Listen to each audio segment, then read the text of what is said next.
సుబ్రహ్మణ్యుడు సరే సరి కొడుకు, కోరి కోరి కన్న కడుపు ఆవిడిది. ఎందుకంటే సుబ్రహ్మణ్యుడు నేను పార్వతీదేవి స్పర్శతో పుట్టనుగాక పుట్టనన్నాడు ఆయన.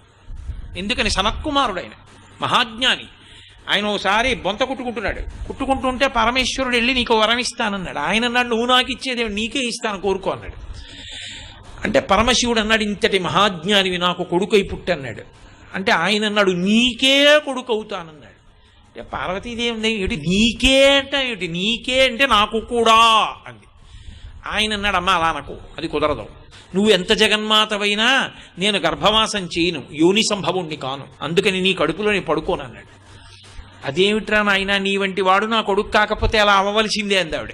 అయితే ఓ రాజీకి వద్దాం, నువ్వు ఒకనకొకప్పుడు శరవణ తటాకంగా రూపాంతరం చెందావు నీటి సరస్సుగా హిమాలయ పర్వతం మీద, అందులో పడి బయటికి వస్తాను, అందుకని నా పేరు శరవణ భవ. ఆయన మంత్రం కూడా అదే.